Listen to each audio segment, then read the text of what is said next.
இந்த தேர்தல் எம்மை பொறுத்தவரையிலே, எமது நாட்டை பொறுத்தவரையிலே முக்கியத்துவம் வாய்ந்த தேர்தலாக இருக்கின்றது. ஏனைய தேர்தலை போலல்ல. இந்த நாடு மிக மோசமான நிலையில் இருக்கிறது. மக்களுடைய வாழ்வாதாரம் மோசமான நிலையில் இருக்கிறது.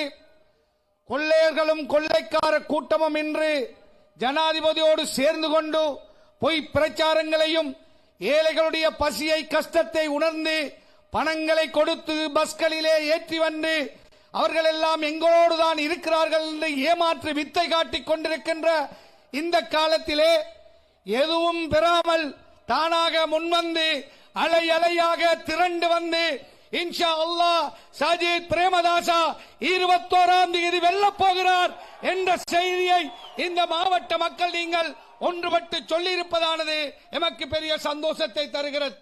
சிங்கள மக்கள் இருக்கிறீர்கள், இந்து மக்கள் இருக்கிறீர்கள், கத்தோலிக்க மக்கள் இருக்கிறீர்கள், இஸ்லாமிய மக்கள் இருக்கிறீர்கள். எங்களுக்கிடையிலே பேதம் இல்லை.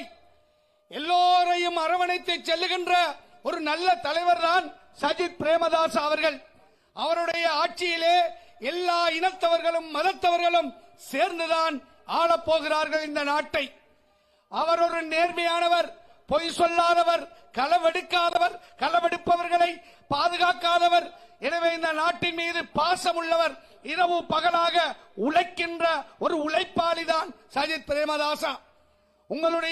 உங்களை போன்ற ஏழைகள், விவசாயிகள், மீனவர்கள், வியாபாரிகள், மாணவ சமூகம் எல்லோர் மீதும் இரக்கம் கொண்ட ஒருவர் தான் சஜித் பிரேமதாசா. இந்த சஜித் பிரேமதாசாவோடு போட்டியிடுகின்ற ஏனைய 37 வேட்பாளர்கள் இருக்கிறார்கள். ஒவ்வொருவரை தனித்தனியாக சிந்தித்து பாருங்கள். எமது ஜனாதிபதி 6 முறை பிரதமராக, 1 முறை ஜனாதிபதியாக இருந்திருக்கிறார். அதே போல பல முறை எதிர்க்கட்சி தலைவராக இருந்திருக்கிறார். அதே போல இன்னும் பலர் பாராளுமன்றத்திலே ஒவ்வொரு பதவிகளிலே அலங்கரித்தவர்கள் இந்த ஜனாதிபதி தேர்தலில் இருக்கிறார்கள். ஆனால் எதிர்க்கட்சி தலைவராக சஜித் பிரேமதாசா இருக்கின்ற பொழுது ஒரு நாளும் நிம்மதியாக சும்மா வீட்டுக்குள்ளோ பாராளுமன்றத்துக்குள்ளே இருக்கவில்லை.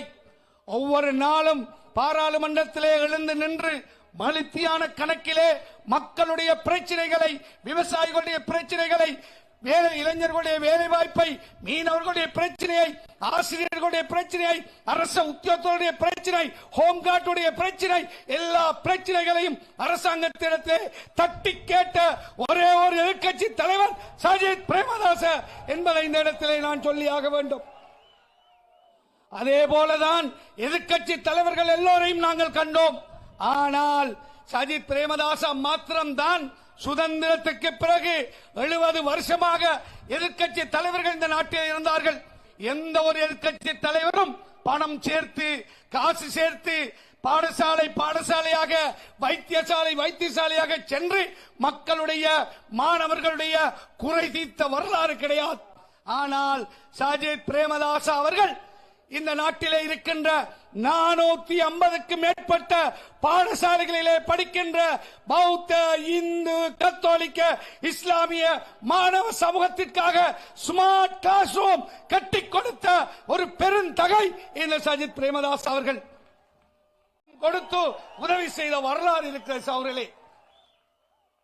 எனவே அவர்களுக்கு பின்னால் சில படித்த பெரிய வித்துவான்கள் ஒரு சிலர் பின்னால் தெரிகிறார்கள்.